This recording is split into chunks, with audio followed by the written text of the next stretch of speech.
It makes them shot gobble. Yeah. They do that from the tree? Yeah. Do they? Heck yeah, they do. They'll gobble from the tree a lot.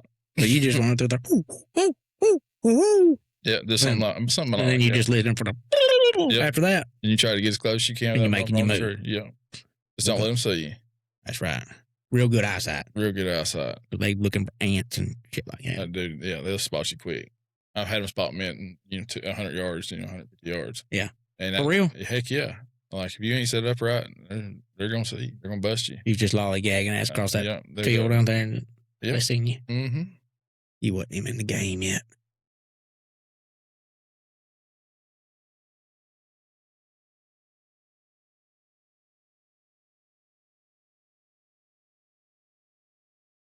Bailee, Gill. Sir. I got you back, baby. Yes, sir. You've been killing turkeys now. Killed a few. Just killing. Keeps you out of the house, You don't like being in the house? Shoot, no. Why not? Turkey woods where it'd be at. Yeah. Yeah. When they turn to the turkey woods instead of the deer woods, I think they're always the deer woods. Man, I don't know. That springtime, when they out there gobbling, turkey woods. They're the king of them woods during springtime. We'll agree, disagree. I can do that. I mean, I guess you're right, though. It is kind of hard for him to be the king when he's walking around with 2 little nubs on his head with some velvet on it. Yeah. He's out there foraging. Your trophy buck, your number 1 target buck, look like the lead singer of Rascal Flatts. Fucking old lesbian dude out there. He can't be the king, can he? Yeah, no. He's looking like Bambi at the time right there. That's tough. They need to find really good bedding areas in the summertime. Yes. At least for the first month and a half. I seen Theo Vaughn. You know what made me think of that? He said, he was talking about how he was a host on this show back in, I guess it was 2000s, early 2000s. And he said, look, he had like a clean haircut and all that. Mm-hmm. And he goes, I look like that old lesbian lady from Rascal Flatts. Yeah. And everybody was like, what? He was like, pull it up. Pulled it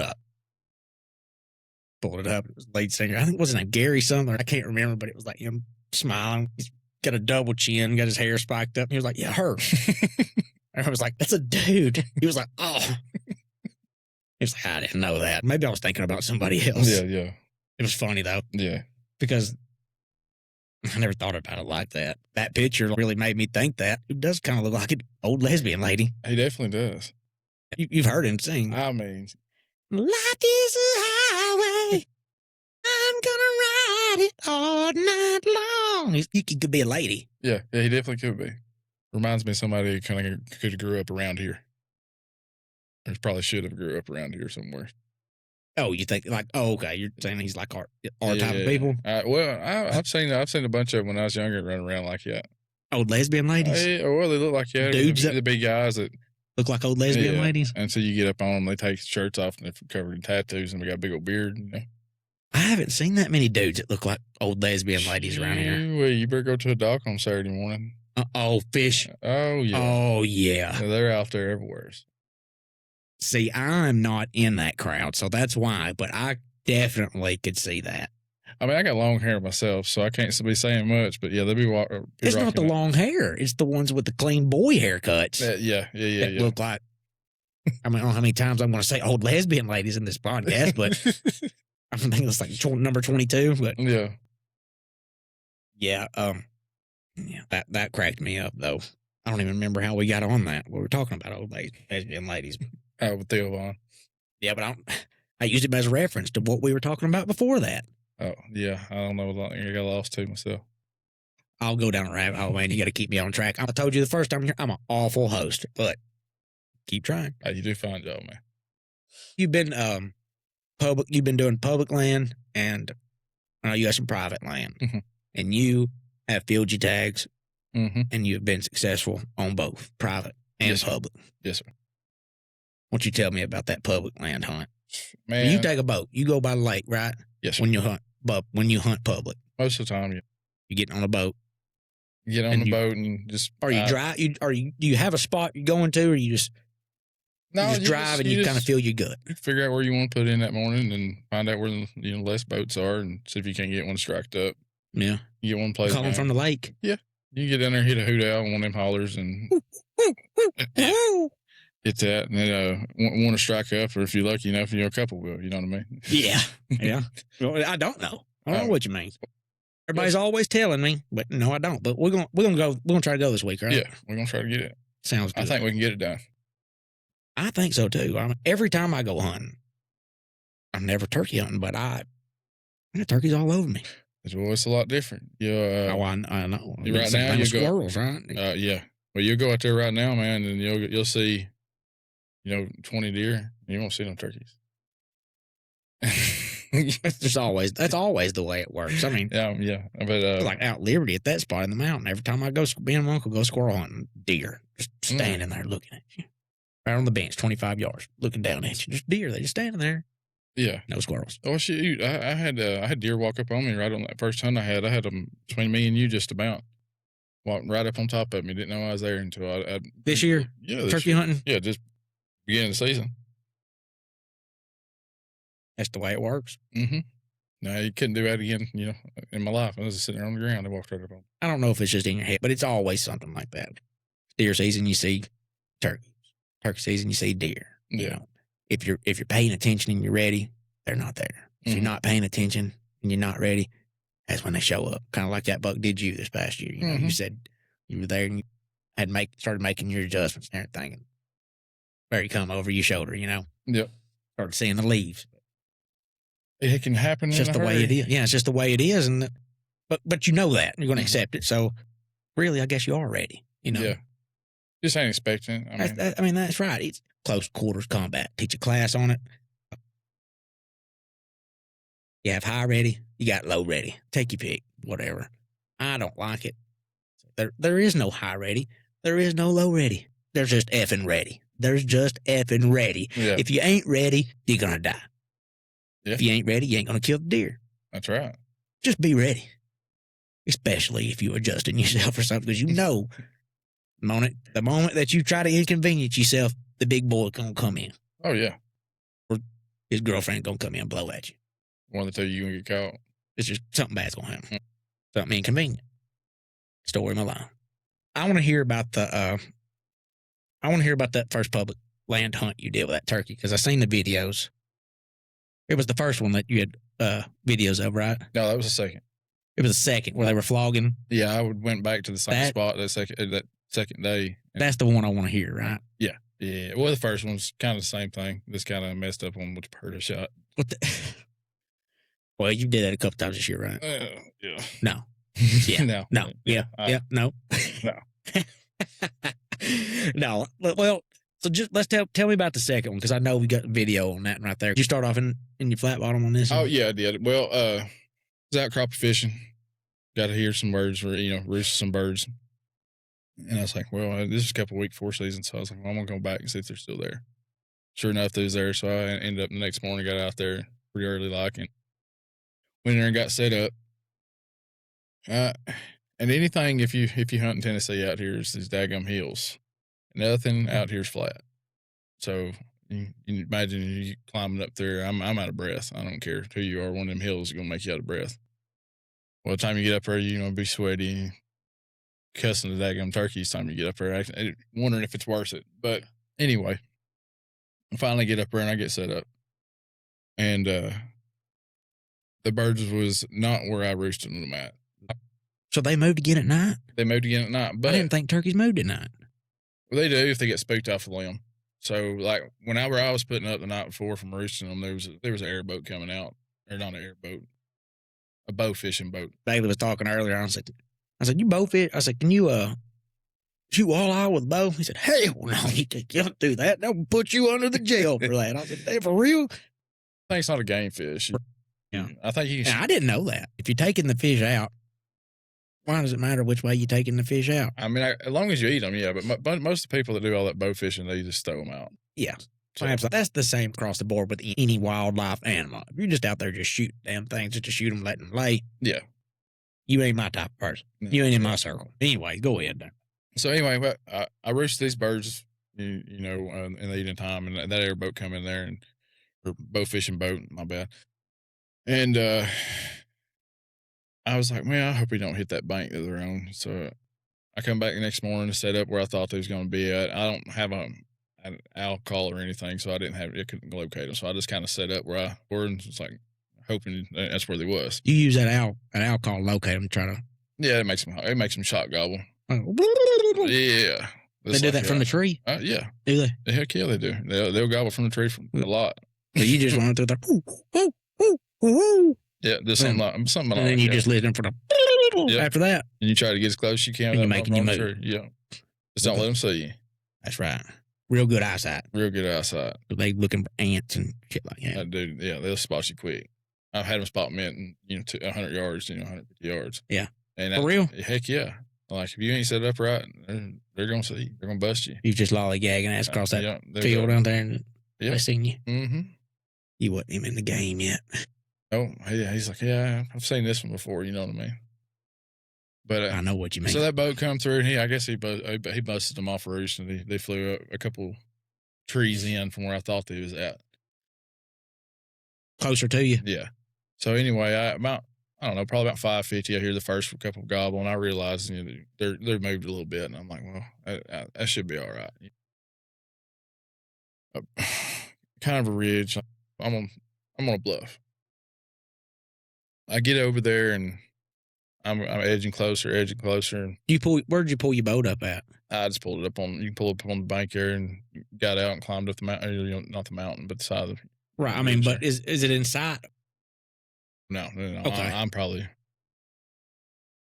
give or take, half mile or so. Okay. All right. I'm a visual person. That's why I'm talking about when I'm on that walk. I was sweating, carrying everything up there. Yeah. Well, yeah. I get set up, and they go to gobbling and stuff, and I'm realizing pretty quick, like, they're gonna go right past me if I'm not careful. Like they're coming off roost and they're hitting in that section. You hunt there, it's not really. It's close to private, So yeah. So you've done park. So did you hit that alcohol from the lake? No, I didn't hit the alcohol. I don't have one. Oh, okay. Oh, yeah, you said that. So you got it. So you got up, walked up about a half mile, whatever, and you heard them. Yeah. Did you stop right there? Yeah, I usually if you have an alcohol you can, but what I did is I just walked in where I roosted them the night before. Right. You were getting to that point. Yeah, I just kind of set up 60 yards, 70 yards where I heard them gobble at. Right. Okay. So, but then they were closer. Yeah. So you kind of sat down. No, they was farther. Oh, they were further from you. They was farther from me. So you pushed a little bit more. No, not at first. I sat there. Okay. So at first I sat there and I was going to see if I couldn't get one to come down the road bed that was right there next to me. Okay. Well, it hung up about, I don't know, probably 120, 130 yards. I was like, well, I can probably close the distance because this right side of this road bed is pretty thick. Yeah. I was like, I'm going to try to sneak through here. So I get going through there and, I'm looking. About the time I peek my head out of the shrubs and stuff, he's looking at me. So I'm stood still, yeah. I'm like, oh Lord, was he by himself? No, there's four strutting with him. Oh man. I'm out in the dry. Like I'm thinking I'm stuck. So I'm sitting there. Like a mime. And I on the call, and you did? Yeah. And he's kind of done this and then stuck his head down like he's going to feed, fluffed his feathers. Usually when they fluff their feathers, they're fixing to leave. Like, he tried to trick you. Yeah, he's fixing to turn around and walk out. And I never did move. And he kind of went off in the brush. But when he went off in the brush and I got my gun up, the other one's deflated. And I was like, well, they went in there with him. Yeah. About that time, I had deer. I'm talking 10 yards, 5 yards from me. And I'm sitting, if you've ever held a 12 gauge sitting there, full of shells, yeah, it gets heavy. It feels like it's 50 pounds by the time you've held it for 5 minutes. You know what I'm saying? Waiting on these turkeys come back out when you're standing like this. Right. Maybe you should be a little bit stronger. I guess, yeah. Maybe so. Well, I hope use grandpa's old, walnut stock, whatever it is. Yeah. Out there just struggling. I mean, I love my Browning, but it is it's a boat paddle, man. Yeah. It's pretty heavy. Especially I had 5 shells in it. Yeah. TSS. No, you don't do that. No. So you on the other side? Yeah, I'll just go buy some $20, cheap ones from Walmart or Dunham's. TSS like $80, right? Yeah, that's too expensive. Let's see how my other buddy, Chris Duke, he used that TSS. I want to get y'all together. I want to hear TSS. Well, I got a buddy up in Michigan right now. Me and him was talking today. He's actually they got up there Sunken Land Outfitters, and they've been killing the piss out of him. And he was talking about the TSS versus whatever. He said, if they're within 40 yards, you don't need that anyway. Well, yeah, because that's what it's made for. It's made for It made for out there 60, 60, 70 70 yard yards. shot, right? To keep Uh, it together. And That's not turkey hunting. you don't think so? No, if you can't call him onto your feet, I think like if he ain't spitting and drumming, gobbling, coming to you, it's not turkey hunting. Like, Are you on the? Is it an ethical thing for you, yeah, not really. I mean, or it's just it's a skill, it's like the a bow and hunt. crossbow type Yeah, thing? like that. It's just Yeah. call them to you. Yeah, Like if you're gonna don't hunt be that, like we got on a bird at the end of this, or I say the end of this year, freaking 2 weeks ago. Me and my buddy went out to his farm and they wouldn't gobble or nothing. It's right after that big thunderstorm we had. After that big thunderstorm, week before last. Okay. Yeah. Oh yeah. And they shut up, like wouldn't gobble. I couldn't get them like not on a limb, and you maybe get one fired up at 10 o'clock, but the ones over there would not gobble. And we had a deer hunt them just about. You set a ground blind out and the decoy. Yeah. They just got over and got curiosity got them killed. Not us calling, not nothing fun. We sat in a ground blind, watched him walk all the way across the field, and shot him. You know what I'm saying? Yeah. It wasn't that fun. Yeah. But what'd you say? it wasn't that fun. Turkey hunting? No, not turkey hunting itself, but the way that was killed. Now, turkey hunting is fun. That's we kill them like deer. I'm gonna use that. That's gonna be my 3-second intro on this video. Yeah. Bailee Gill saying turkey hunting ain't fun. Everybody know that's a lie. Funny. But whenever they're gobbling and stuff and coming in, like whenever they're doing it right, coming in on a string, blowing up, beating the decoys up, beating, whatever, man. That's what's part of it. Yeah. I even like the reaping part of it. A lot of people don't like that. Oh, you explained to me what that was. Yeah. And Now reaping's seems fun cool to me.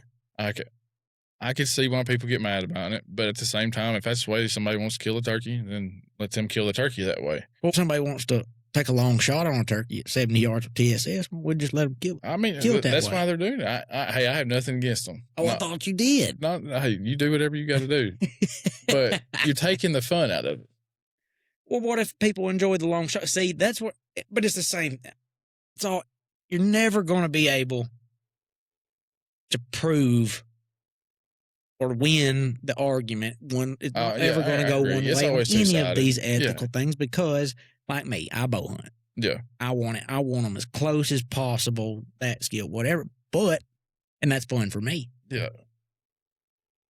There's other people that, just getting up on the roof right here and trying to shoot one at the end of the road down there. That's fun for them. I think you're a good shoot. You can shoot good. Good shot. Yeah. You're a shooter, not a hunter.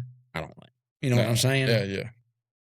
Yeah, I mean, that's what I get at. It's like, I mean, yeah, you can kill a turkey. Good job. But did you trick that turkey into making, like, as a live hen? No. Like, you know what I'm saying? Like, yeah, I know. I know what you're saying. I know. Like, that's what I'm saying. You're just never going to get any of those conversations to go one way and be right. Yeah. Well, you know what I mean? There's a lot of times that I wish I'd had that TSS for that gobbler that hung up at 65. Yeah. Because I'm not taking a shot with regular 3.5s at 40 yards. That's max. Yeah. A couple times last year that it would have did something for me to shoot those deer with a rifle last year. Like I said, I had Tyson 160-inch mainframe 10, 50 yards. Twice. Didn't get them come in. But it is what it is. Part of it. And it wouldn't have did nothing. It would have made me feel guilty and ruined my year if I would have shot the deer with a rifle. Yeah. You know what I mean? Yeah, I was dealing with the bow. I don't know. You had four. I was strutting, looking at. One was looking at you. I had one looking at me and 4 strutting back and forth. And so when they seen me, I got down and caught a little bit, and these deer started coming up. I think that's what they seen instead of me was the deer. After sitting back and thinking about it, because he wasn't quite looking straight at me.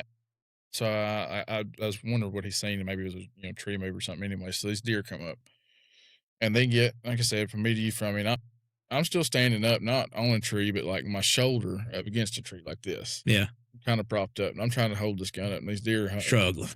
I'm dying, sweating, man, and I'm sitting there, stood up, kind of crouched down at the same time. You know how you do them wall sits and when you're in gym? That's what I felt like. Now, I'm holding there, and I'm shaking, like, come on, deer, please just pass through here, And these deer finally mosey on through. That's when you start question, is this worth it? Yeah. Is it worth it? I hit a call and two of them hammered and out there in the thing. Did they? I'm like, oh, they're coming back. You know, and Scoot that mic up to you. I'm shaking grabbing my hands together like they're coming back. You know, I'm fixing to kill one of them. Then let the arms rest. Yeah. And finally, first one pops its head out and I said, it's toast. Boom. So I get up there to it. It was not the one that I had seen beforehand. Yeah. Let's just say that. And I was kind of upset, but it still, I had a good morning. It was turkey hunting. It, had an 8-inch beard and, and like a 3/4 inch spur, something like that, 1/2 inch spurs.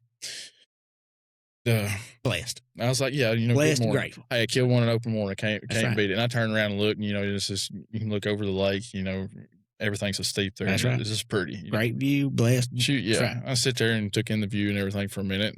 Went on back to the house. And I was like, I got to home and I was like, I wonder if I messed them birds up enough so I could come back the next morning. I was like, I talked to a few buddies of mine. He's like, go back and try it. They talked me into it. And I was like, that's what I'm going to do. Yeah. So next morning I get in there.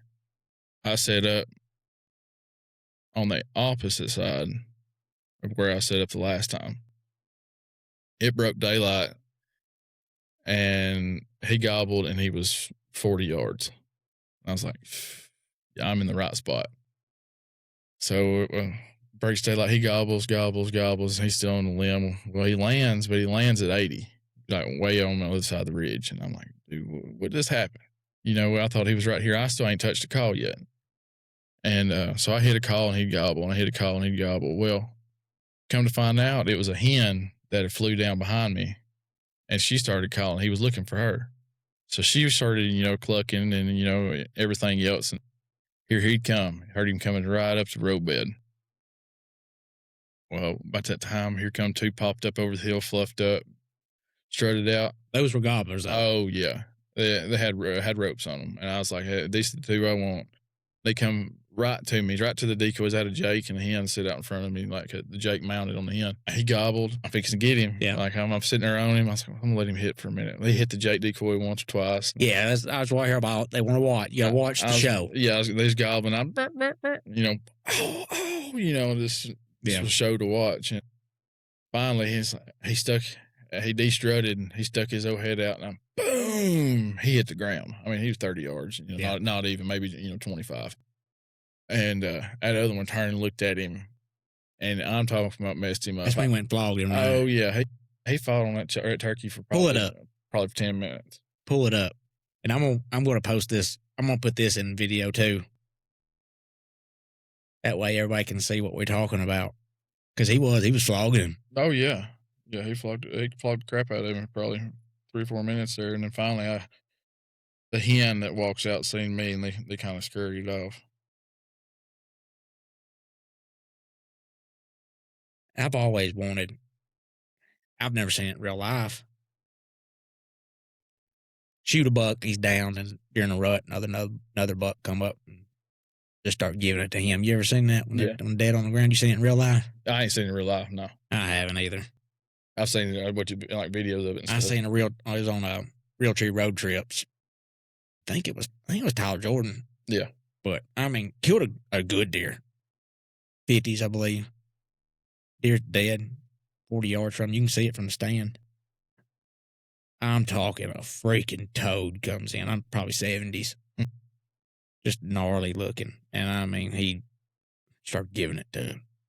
They watched it for a second, and then they were like, he's going to tear that. He's going to tear him up. He's going to break him up. Get out of here. Get out of here. They thought he was going to start breaking him up. Yeah, but he's giving it to him right there. Oh, yeah. He fought him for a minute. He knocked a bunch of feathers out of him. It was just cool to watch. I mean, he's got was flogging, got a good beard on him. Oh, man. He had a rope, too. Yeah. I think there's probably, 2 or 3 or 4 year old, twin brothers, or not twins, just brothers. Yeah. But it was pretty neat to watch out. Yeah. I've been turkey hunting a pretty good while, but I've never got to one, sit there and watch and do all that right there. Like they come in right and just sit there and hammered. I know a lot of people that are videoing. They try to wait. They try to watch the show before they shoot them turkeys and stuff. Yeah. It was a good time. Yeah. Definitely had a good morning. Both mornings, can't complain about it. And that's like we talked about last time, you can't get in that being entitled. Yeah. I've put in time. This is what I'm trying to kill. This is what I Mhm. should be able to kill. Got to get back in that mindset. Just blessed. Just Take blessed what to be here. take what I get, Mhm. you know, and do it. But it's hard. It's I hard to like do it sometimes. But I like playing the game, and that that was a good game. Yeah. And it ended quick. Yeah. But fortunately enough, I have some buddies, and stuff that like to hunt, and got them on a few birds, and got to go on some pretty land this year, and Yeah. and got on 2 really good birds, and kid was happy about them too. So Yeah. had a good time. Yeah, it was. That's all that matters. Oh yeah, I took this one kid hunting, and we was on the river. We'd hunted all morning and back up a little bit. Yeah. So one of my buddies, he showed me a property he's got, and I ain't never been there before. Franklin County. He pulled up on X, and I kind of looked it out on the looked at it on there with the, what do you call it? LiDAR.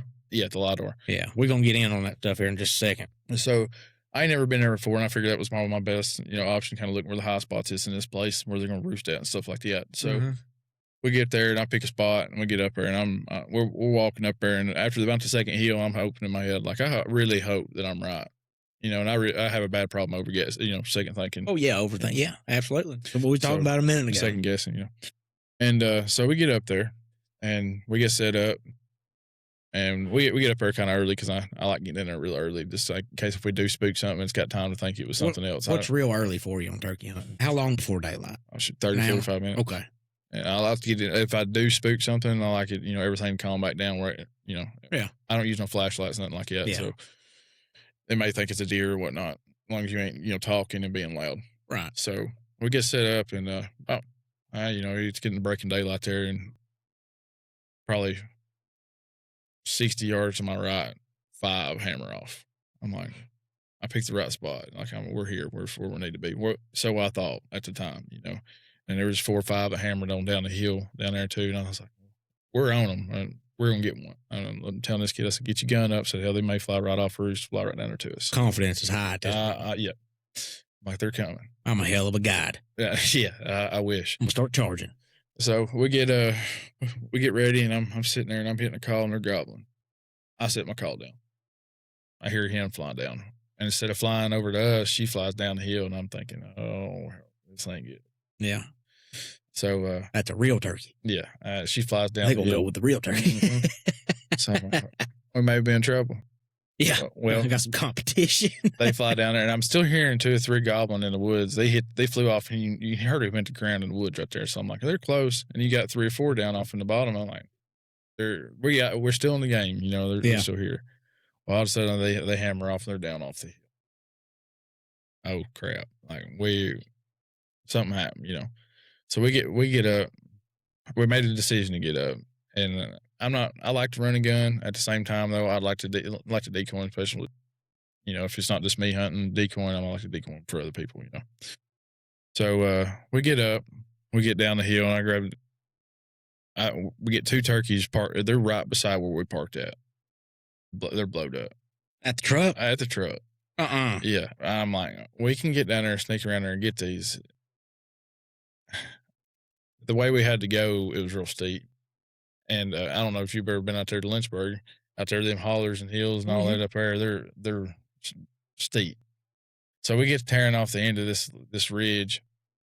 We get about halfway down, I hear them gobble, and they're probably not 60 yards, but they're straight down the hill off in the bottom on this side. And we're trying to go down this point. So they gobbled, and we get down the bottom of this hill, and we no longer turn left, and they met us on this road that comes down through. Y'all was going to the same place. Yeah. Well, I guess they heard us coming down the thing, and we made a few calls at the top of the hill because we couldn't see them, trying to make sure. They thought y'all was other turkeys. Yeah. They thought we was turkeys, and they met us. And you overcalled. Yep. They cut us off. I was like, daggum, like, all right. So there's more over another field gobbling. I'm like, see if we can't locate them. So we get over, and we're trying to get away from them. Yeah. So we just left them alone. Went and found these other ones that was hitting. So we clean escape. Yeah, clean escape. We got away from them. Got over to these other ones that was blowed up in this field. We got them within 200, and they just kind of hung up. They had 4 or 5 hens out there in the field they was messing with, so they didn't want nothing to do with us. Well, finally, they get over the hill on us, and we're like, well, let's go over here and check this other side. Yeah. It's got a gravel road that goes down the side of a cornfield. And we park at the gate. We get out. I ain't hit a call yet. The kid didn't bring his gun with him. I say kid, he's a young man. He didn't have his gun with him because we was just going to check the field. You know what I'm saying? So No, yeah. I don't know what you're saying. Well, just listen. So we're just going to check it. And this to tell you how close to the truck we was. I made it 15 yards from the truck, poked my head over the hill, and there was 5 longbeards standing in the road. I got you. So this is like one of those situations, like you got out of the truck, you set your stuff on the hood, walked over and looked at. Yeah. So I got you.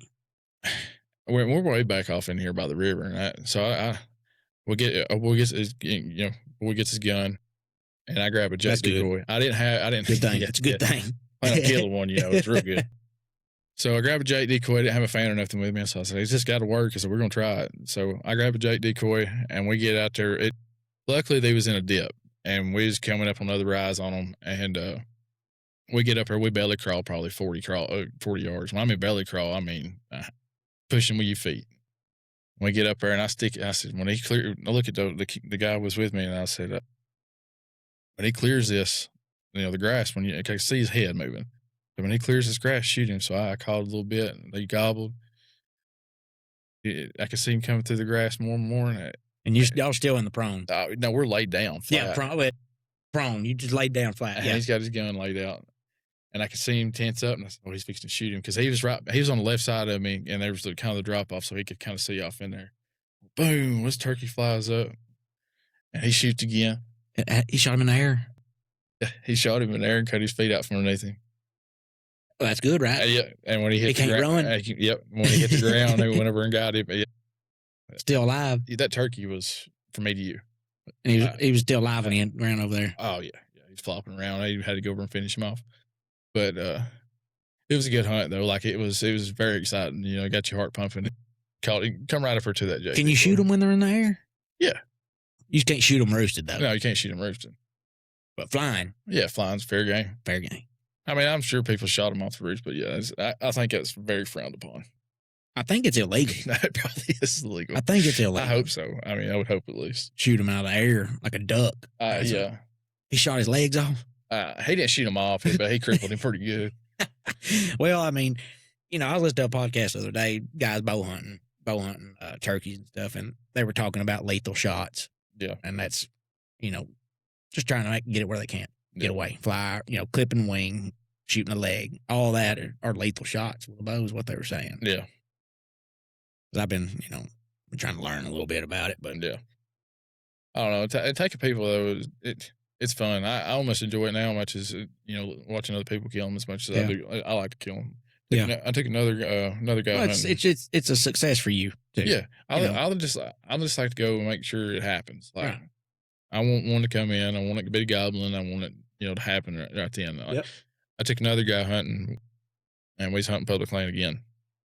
And this year, boy, I never been on a turkey. So I was like, well, we'll take him if we can't get you on one. So you just meeting these people, or are they your friends? Well, the first one was my friend. The second one, I kind of met him through a friend, and me and that friend. Your friend said, "I got a friend, that kills turkeys." Well, no, my other buddy, he kills turkeys too. He's but he didn't want to take him. No, he wanted you to take. He went with us. He went with us to your spot. Well, we ended up taking him, and first day we went out in the evening time, and we kind of set up, and I knew that there was a turkey there, but everything was being silent. It was 80 degrees. So we got set up, and then we called a few times, heard something coming down the hill. I had a hen come within, I don't know, 5-10 yards from us. Come right down on top of us, walked right down to him. He was sitting out in front of us about 20 yards, walked right past him. Well, she kind of, I think, seen us. She went to putting a little bit, got up in the woods. And I knew that gobbler was there. Well, a squirrel went to, just barking at you. He was being a nuisance as squirrels have been. And he was. Oh, he went off. Oh, yeah. And he was 60 yards, but we couldn't see him through the foliage. It was so thick right there. Turkey wasn't going to have that. And no, he was letting each other know. He was mad. He said, I'm here too. Like, domestic. Yeah, be quiet. Neighbors just giving it. It's my spot. They're yelling at each other like the projects. Yeah. So I'm calling the law. Call the law. He hammers off. We couldn't get him to do nothing the rest of that afternoon. We ended up watching him fly up and roost. I don't know. He's pouting. He's pouting. He didn't get on that turkey, and I kind of felt upset because I was like, man, I can get this kid on one. I know I can. A couple of days go by, and I was like, well, we'll go out there and try it again. Yeah. So we go back and we set up same place. Eating you up, wasn't it? Yeah. And we went out there and set up same where we should have been set up. And then again, the turkey was not where I roosted it at the day before. So when that happened, I should have trusted my mind, my heart, and moved over to where I thought I should have been. And I didn't. And because you'd have moved and he'd come there. I set up. I said he should come here. I said be fine. That's the thing with having being too good sometimes, or having too much knowledge, too much experience. Well, he was gobbling over here, and I had another gobbling behind me. I was like, I'm set up in between them. One of them's going to come through here. Right. Well, the feet hits the ground. I'd have stayed out there. I didn't move. Right. Their feet hits the ground. They're gobbling. The one behind me gets shot, but it was on private land from somebody else. Yeah, it was private land behind me. All around that lake, most of it's TVA. Right. So he gets shot behind me. I'm like, all right, well, he's done. And that other one shut up. So I gave it to about 7 o'clock. Didn't hear nothing. So me and he ended up actually going back to the boat, getting in there, and we ended up catching some fish. Lost some good fish. I lost probably a 4-pounder that morning. And, I think I talked to you that morning. I think. Yeah, it was a rough morning. Yeah, and that's right. I remember I talked to you that morning. We got shot. That turkey got shot. I lost 2-3 good fish. We caught some good fish too, and then got on another bird on another spot of the lake. And, my mess up was I hit the call before I got out of the boat. Rookie mistake. Should have been on the ground. Why? Because when I hit the call, I was probably 20 yards from the bank. Yeah. And then I still had to get to the bank, easily set the boat on the bank and get out. It was a time. Yeah. So the time issue. Yes. I should have been on the bank before I even done that. So I hit the call. I had one hammer at probably 75, 80 yards. Mm-hmm. But this field's grown so far up, like he's a good piece away. I still got no time to get out. So I get out. We make probably, 15 yards from the boat. And I'm like, we need to get set up. And I hit a call and he hammered. He's probably 60 yards. Yeah. I'm like, we need to get set up. He's right here. He's going to be here before about that time. The guy I'm with, it's like, don't move. And I look over and he's full strutting coming through these fucking, excuse my language. That's all right. Coming through these, I hated it. These little cedar bushes, right? And I heart gets stumping. I'm like, okay, here he is, and not thinking that we're not that far from the boat. The boat, I can see the boat. The boat's, I could throw rock. Yeah. You know what I'm saying? I'm holding a strutter decoy on this log, and I'm peeking through a hole in the fan and watching this thing strut back and forth. I'm like, hey, he's fixing to do it. He's coming. I said, get your gun. Yeah. He's like, stop moving. Like, he's fixing to come. Right. I'm sitting over, and this kid he ain't never killed a turkey, but the gun barrel's just shaking around. And he just finally he puffed down. I think he seen the boat. I'm gonna be honest with you, because he hit 2-3 times and he was coming towards us, and then he just kind of stopped and he puffed down, and we was behind a big old log. I don't think he's seen us unless it was the gun barrel, moving around. Yeah, he's kind of puffed up and he walked off and he gobbled and he'd gobble, and I felt so bad because I was blaming myself. I was like, hey, he had to see me. It was me he seen, but it was. I don't think it was, and he just kind of walked off. I said, well, we still got a chance. Let's get up top of this hill, maybe cut him off. Yeah. So we circle back around, we get up top of the hill, and he's gobbling, and he's coming up through. And what I didn't know is I should have looked on X or something, is the other side of that hill I thought was like a holler. It was the lake. It wasn't no holler. So I pushed him over on that little section of woods that was in there, and me thinking it was a holler, I got up on the other end of it, and as soon as I made a step in the woods, he shut up. He seen me or heard me or something. And, but by the last time he gobbled there, I got him to gobble. I got another one to gobble in the field. And I'm like, surely I can get up in this gap. I said, we'll kill one of these. Like, it's going to happen. No, man. I, against my better judgment again, I got up and I grabbed the strutter decoy and I hunker down and I start kind of, beating it through the field. And I get maybe 10 steps where I need to go. And I look up and there's a strutter in the field looking at me like,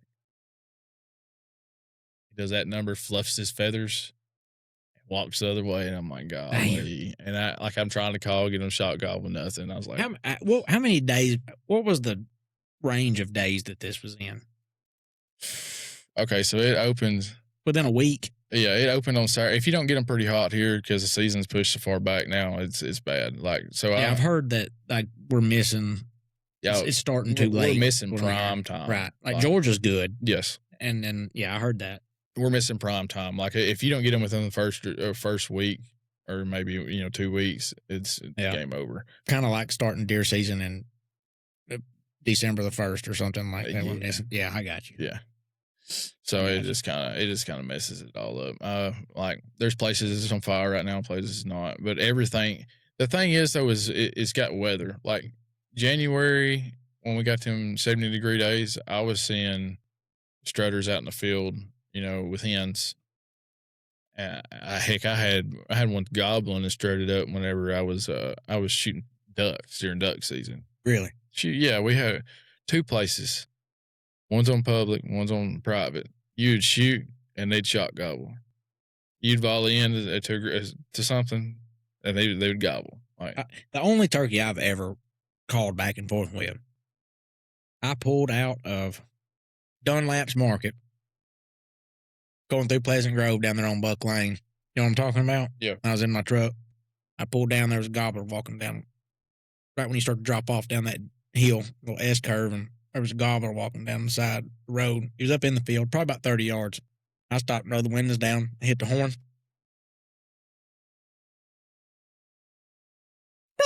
He'd hit it every time I honked the horn. That's the only turkey I've ever talked back and forth with. Yeah. I enjoyed that. It was fun. Turkey hunting's fun. Yeah. Well, you going to see. We're going to take you. You said it wasn't fun. Man, you know what I mean. Bailee Gill, you said turkey hunting wasn't fun. I said deer hunting turkeys wasn't fun, is what I said. If they do it right, though, man, you can't beat it. So you've told me a little bit about public land hunt this past year. Private land hunting this year. Taking your friends hunting, your buddies' friends hunting. But anyways, the first time I ever went deer hunting with a bow, or the first deer I ever killed with a bow, I had a aluminum Walmart. Oh, yeah. Full length, didn't cut it. I got really good penetration because I was really close to the deer that I shot with that youth model high country. Yeah. With a fixed 3-blade Muzzy. Hey, they did the damage. I got great penetration, and I bet there was, as long as my arm, much arrow still sticking out of the deer whenever he ran off. Killed him though. Yeah. One of those 34-inch arrows. Yeah. Yeah. I've seen him at that time, I didn't know that you're supposed to cut them to length or anything. I thought you just needed an arrow. Yeah. What you do, technically, I mean, hell, I killed the deer, but. I've seen the videos now, like they'll get some turkeys up there and they're lopping their heads completely off with them. Those phantom cams, I love watching those cams. Yes. Love watching those videos. I'd like to do that. Is that with a 410 judge? I'd like to shoot it. What do you do during going back to deer season now? I mean, I guess it could be turkey season, but it don't last long enough, really. I don't think you really get burnt out on it. Oh, what? But turkey hunting or just hunting in general during turkey season, I wouldn't think. And maybe you could if you were hunting every day and you just wasn't seeing a turkey. The only thing that's going to burn you out on turkey hunting is like if you're stuck in one spot or you ain't got no birds that are hot or something like that. Like I said, I like to turkey hunt just as much as the next person, but as soon as they go, go deer hunting it ain't that much fun. So turkey hunting ain't fun. Not whenever they ain't doing it right. You know what I'm saying? I know what you're saying. I know what you're saying. You want to turkey hunt turkeys. You don't want to hunt turkeys like deer. I got you. Yeah, it takes the hunting aspect out of it. Anybody can go out there and sit in the ground blind and wait for them. I guess you got to scout them. You find out where they're hanging out at and go up there and set a decoy out and just hope they come over to you. Yeah. But no, I like them to, I think we might have talked about this a little bit in the last time that you were here. By the time the rut is over going in December, I'm tired. Like, I mean, I have worked my butt off. At this time, I've probably failed a bunch of times. And, you get burnt out. Yeah. How are you resetting? What do you do? Does it happen to you? Yeah. You get that burnout? Only thing keeps me going, man, looking at trail cams, like running trail cams. Now, if they go dry, I'm not going to lie to you. If it's during duck season, I'll just pick up duck hunting. I won't waste no time deer hunting if they're not. Like for a few days or what? Yeah, until I start seeing them back on camera again, or if I start seeing them, like I scout my stuff regularly. So, like, I'm going to watch it. I'm going to go in, look for sign. I'm not going in too far. I'm just going in, check rubs, stuff like that, scrape lines. But no, I get tired definitely. But at the same time, is we don't get. It seems like a lot of time at the time when it starts, like, but Is it it's not. is it usually before the rut or after the rut? About mid. Like I'll get if you're big, like you're really big deers. Like I don't feel like after October they're really hard to pattern anyway because they're going to stay laid down or they're going to stay bowed up with one doe for a week, 2 weeks. Like if that doe ain't moving far, that one buck ain't going nowhere. So if you ain't got him on camera, he's probably hemmed up somewhere, probably dead. Either one of the two. So I don't per se. Like, I like to hunt so much, so I don't want to waste my time sitting there on it. Like I've got more diehard deer hunting in the last couple of years, but at the same time, if the duck hunting's good, I won't be duck hunting. Yeah, and like me, if I get tired like that, or I guess you could say tired, it kind of rolls in like impatience at that time. Yeah. Excuse me. The way I hunt, bow hunting, I'm trying to get on the X. I'm pushing in. I'm close to whatever. I think it's better to stay away at that point. Just being tired like that, I think it causes reckless stress. Got to change routes of the deer for the rest of the year. That's right. You start cutting corners on things you shouldn't have or whatever. So, and that you shouldn't have done it. Right. And that's the day he's gonna come. I took 3 days this year, and I picked that rifle up, and I went. I just started shooting does. Me and Major just went and had fun. But I was so you duck hunt. You go duck hunt. Get away. I'll duck hunt or goose hunt or. I mean, got something to fill the time, But I like to deer hunt. Like I said, I'll deer hunt up until I ain't getting really no much, sign and stuff. But I've got places that I bounce around so much that most of the time I can find something. It was me this year. Got Reaper's Point, which was my main spot this past year. And it's just one of those spots. There's always potential that a big deer could come through there. They have been killed from that area. I'm talking booner type inches on deer. It could happen. Yeah, very unlikely, but it has happened there. In that general area. I think as the future goes on with this stuff closer to town, that'll grow more of a chance because people's not going to let nobody hunt. Yeah, so there's all these subdivisions that's around here that's coming in. I've seen there's 2 farms that's not far away from where you're talking about that's went up for sale, and they're already chopped up right now and getting marked up for subdivisions. Yeah. So when these people move in, the deer's not going to go nowhere. They may for the first year, and then they're going to learn that these people are going to feed us on this back porch. Yeah, I mean they're going to go. They're going to move, not like. They're not going to relocate. No, they're just going to go to the woods, and then they're going to hang out in the woods, and then at nighttime they're going to come out in them yards, and then they're going to get used to the people. And then once they get used to people out there, I mean, they're again, you're going to be hung up in them yards. You'll go through the neighborhood over here and see a 160 laying in front of somebody's peach tree. The Reaper's Point, like I said, there's always that potential. I was talking about bouncing around. That was my main spot, and then I had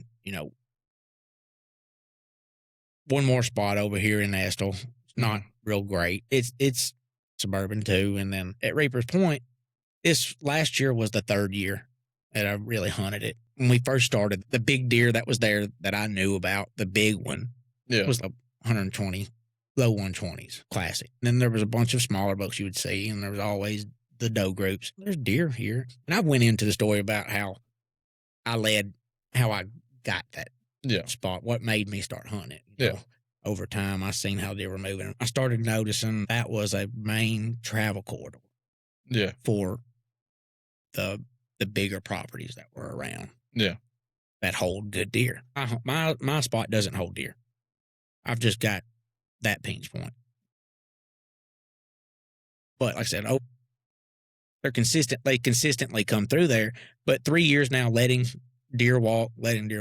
I had 3 bucks this year that I know were right at 130. Yeah. 3-year-olds. And then 1 big 7-pointer that was mature. Yeah. Could have been 4.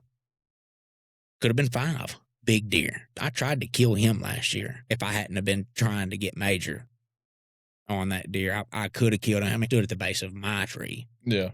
a couple of times as I was in the other tree that Major needed to be in Yeah. to try to kill one. That's why it happens. And that's fine. I'm excited about this spot this year because, like I said, we've let these deer each year. You know, the first year I had one deer that was going to make it, that made it, that would be able to be hunted the next year. Yeah. You know, and then it was two, and like this year I had 3 deer that made it, that all of them would be shooters this year for that spot, and that's just what I know of. You know. But bouncing around is tough on me. Kind of like what you were saying, just with like during the hunt, going to, I should have stayed here. Yeah. I need to go there. You know, you start second guessing yourself. I picked up that spot, you know, up towards Nashville, and once I got it and seen what was on it and everything, you know, I put a lot of time and effort into that. And I really just let this one go. I would take Major this past year and take Karen, but I don't like having that many options. Yeah. You know, I thought that I would. I thought that I would like having all those options to be able to hunt and stuff, but I don't. Yeah. I don't like it.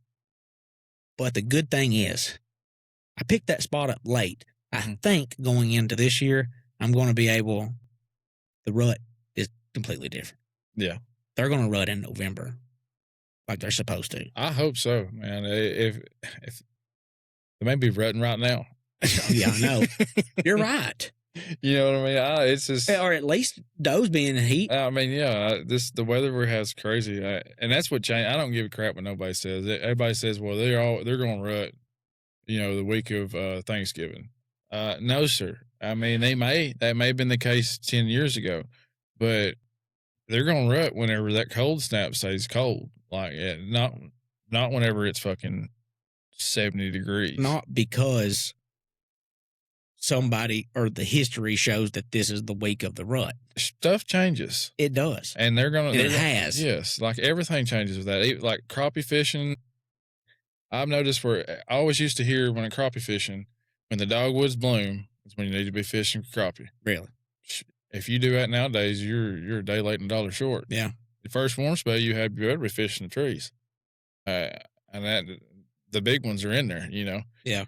You can still catch them when the dogwoods actually bloom in the springtime when everything's I'm sure it happens, but that's not whenever. But if you want the good fish, you need to be in there, you know, early. Just like, I don't know, deer same way. You know, turkeys after it gets over 70 degrees in the morning time, they don't like to gobble. Yeah, and this is talking about the Southeast. I mean, that's my experience. I ain't speaking for everybody, but my experience is, and like if I'm hunting a turkey, 9 times out of 10, by 7 o'clock, you know, or not 7 o'clock, I'll say probably 8 o'clock, 8:15. When it warms up in the day, he's gonna shut up. Yeah. And more likely he's with a hen. That's why. But right. I'm gonna say it's because it's, you know, 80 degrees. Yeah, I'm sure it has something to do with it. They just have a hard time after that. I believe, and that's the Southeast, man. And the thing is, it's hard here. Yeah, because it changes all the time. I've found, like in the Midwest, deer do what the books and the experts say that deer do. Yeah. They do it. They're verbal. You know, they call it. They grunt. They do all the things that deer are supposed to do. Mm-hmm. They come to rattling. You know, shit like that. And that don't happen here. You don't know when you don't know. In this county alone, there are 3 different ruts. Oh, 100%. The mountain is its own world. Hey, I'll be hitting. Estill is a week behind Lexi. It's.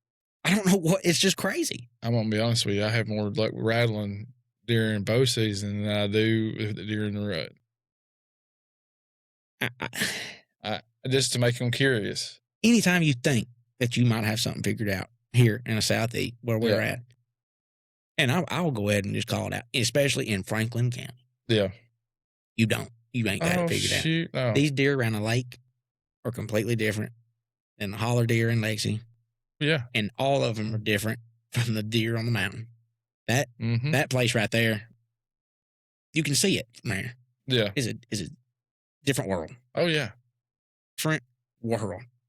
They are rutting literally while I'm on Instagram watching people in Kansas and everything pick up sheds.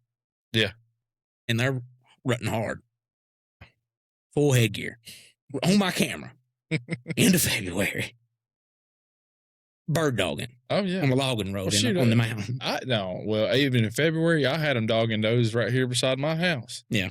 I mean, again, weather. All these cycles, man. It's weather. The does, they're they did that study down in the proving grounds. Everything does are doing like running 4, 5, 6 cycles. When does it stop? Yeah. I mean, eventually, like that's year round birthing. Well, it ain't no different than a dog. I mean, I guess this different stuff brings them in the heat.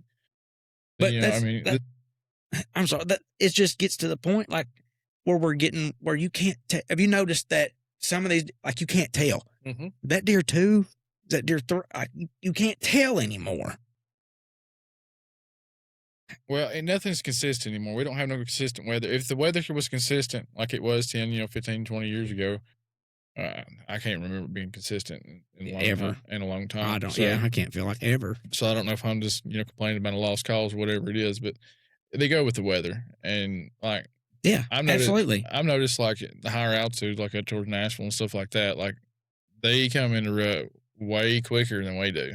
Well, it's technically when they're supposed to. Yeah. I agree with you. Week before, week of Thanksgiving. Yeah. That's right. They come in rut.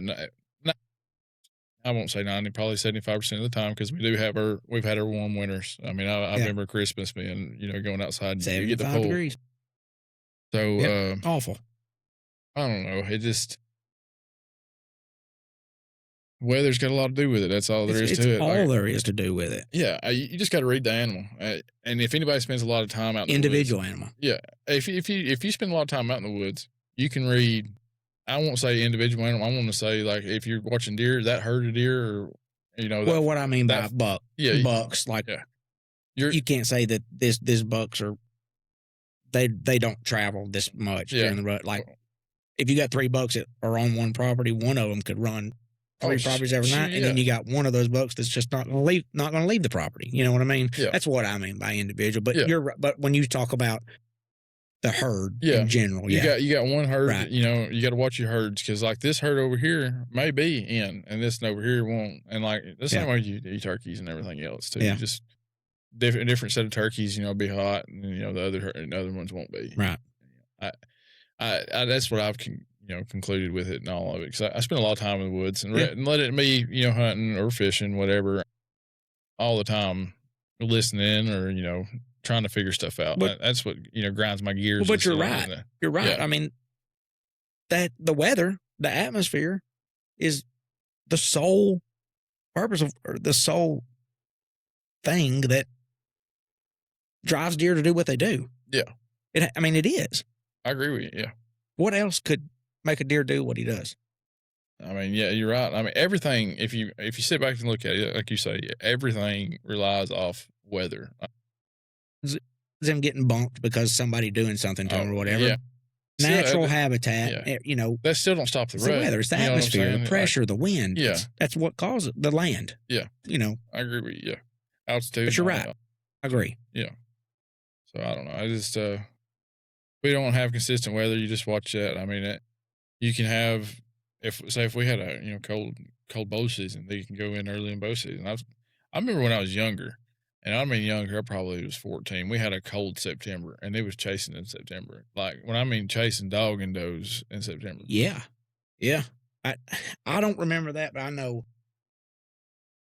And I'm pretty sure, man, you talked about this on that last episode, but my favorite weekend is, it's kind of like watching to see if you win a lottery or not, is to see if that cold snap is going to hit on Halloween. Yes. Because if it is and it hadn't hit, you're going to kill the buck you want to hunt. I mean, you are going to kill the buck Oh yeah. that you are hunting. First cold snap, you better be in the deer stand. If you are getting him, and it seems like I'm going to replay the video that we did that last time, but if you are getting that deer on camera and you see that cold snap's going to hit in September, man, and it does. Yeah. That's the thing that gets him from coming through there 30 minutes after dark or 30 minutes before daylight. Yeah.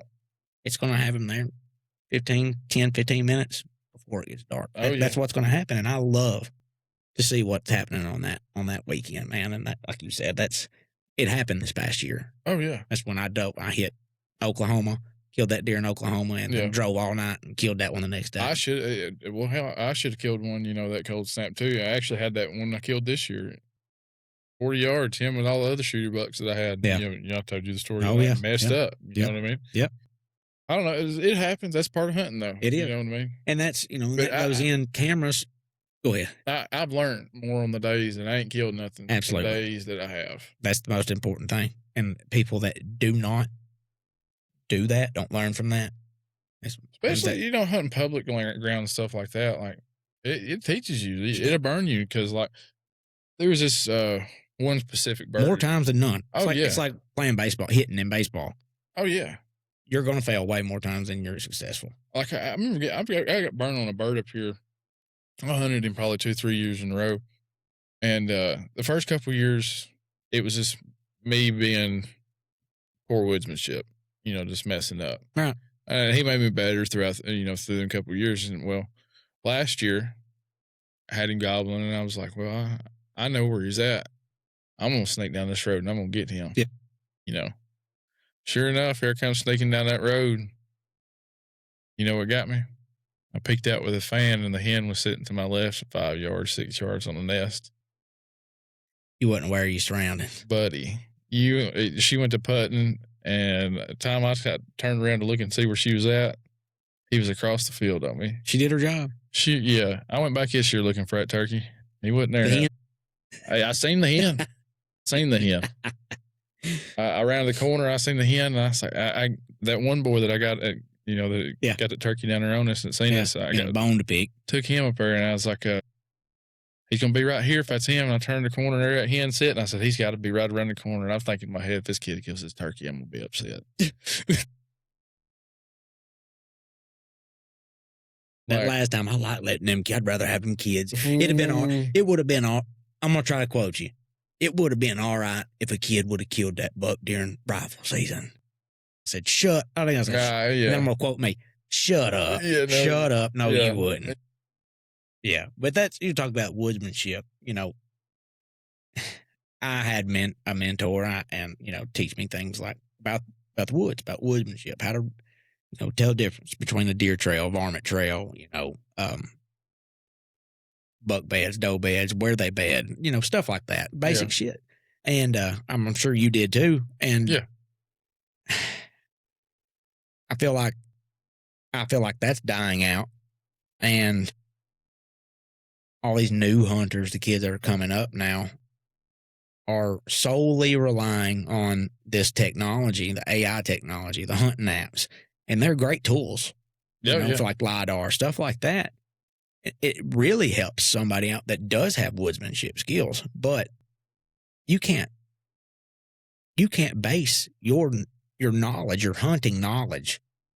You can't base just your general knowledge on the outdoors and hunting, or rely on it solely for to be able to hunt. You just can't do it. I don't believe, because it's going to fail you. It's going to fail you if it's not available to you. What are you going to do?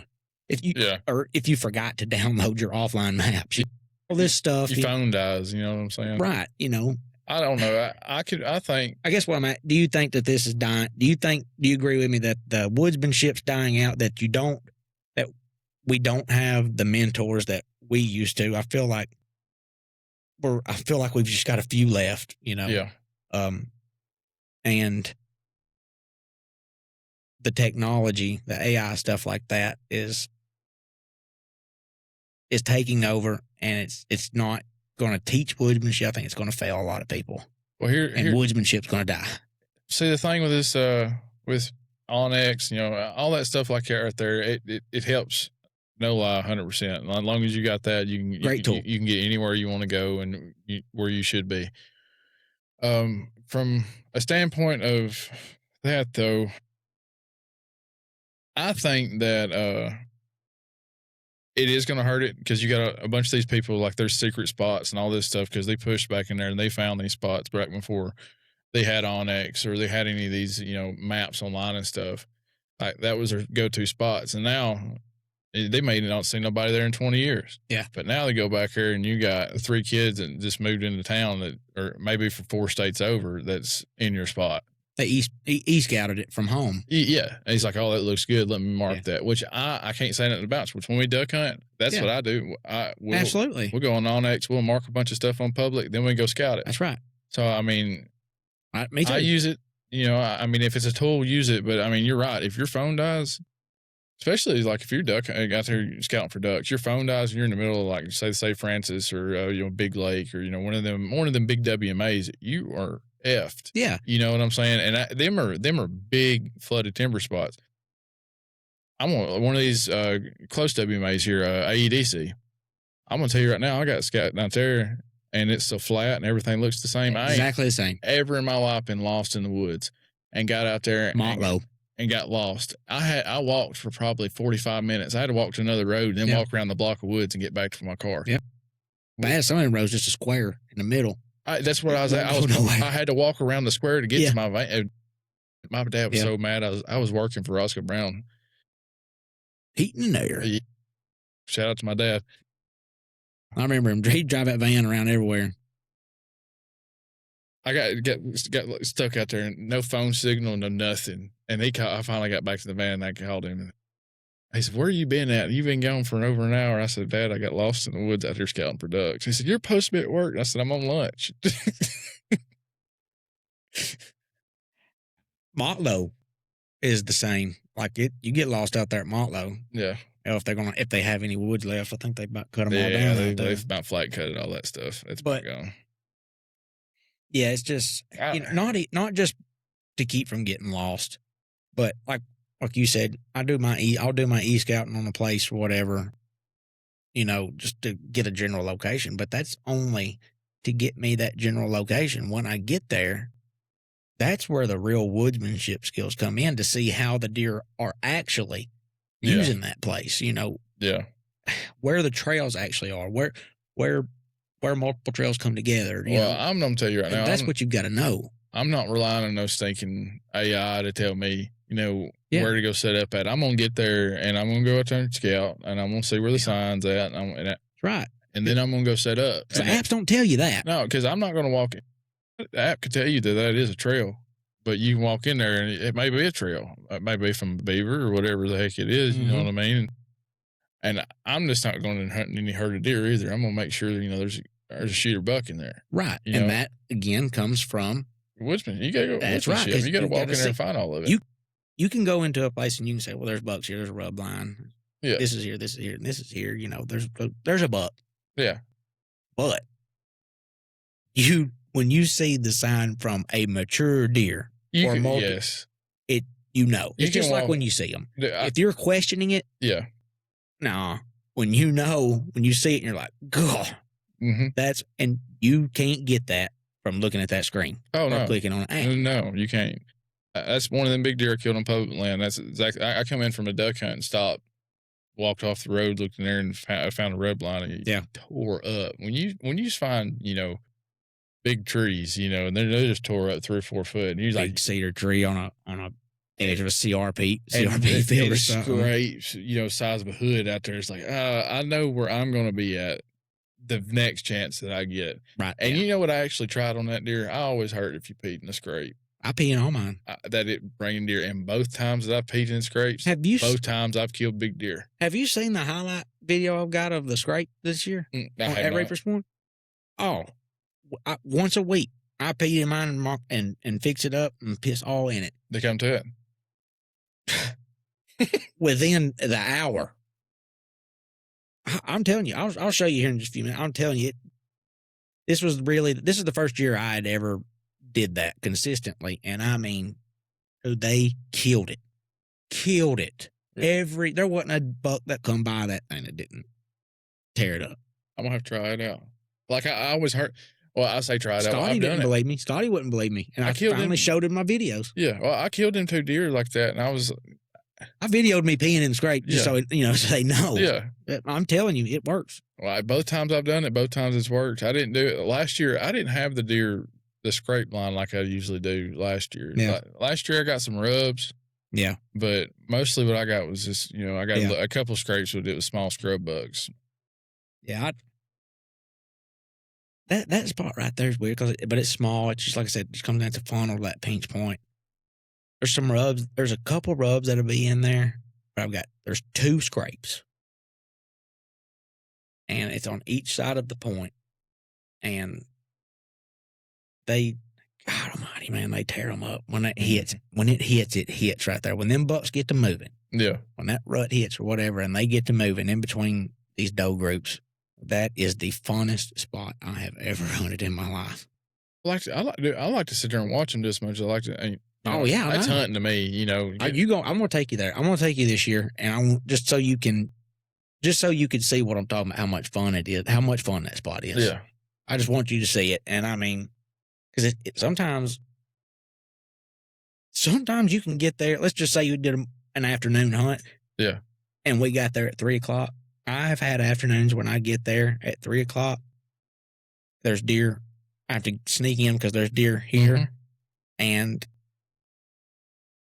I have deer on me till after dark. Oh, yeah. And I have to run them off. You know how many times I've had to sit in a deer stand to fucking 5:45, 6 o'clock because there's deer underneath me. That gets on my freaking nerves. This past year, I have a deer traveler. He was my number 1 target book to start the year off before I got the other place and everything. 3-year-old 8-pointer, probably. He was. I think he hit 130. Mm-hmm. But he came in, and it was early in the season, and it got dark, and they were running. I'm in the tree, pitch black. Can't get out right there. Camera starts going off. The camera is on the base of the tree I'm in. Yeah. It's traveling. Right there. Just running right there. But what do you do? That's part of it, man. What do you do, man? Bailee, thanks for coming again. Yes, sir. Appreciate you having me. We talked about some private land. We talked about your private land. We talked about your public land, turkey hunts. All the friends that you took. You got so many friends. You take your buddy's friends. You're going to take me this week. Kill a turkey. And we're going to get back on here and talk about that. And we'll have a video for that. And woodsmanship. I think it's dying. I think you agree too, and I hope it don't. We need to try our best to figure something out to keep that going. I couldn't imagine driving an hour and a half to kill a turkey. Man, I've done a lot of stuff.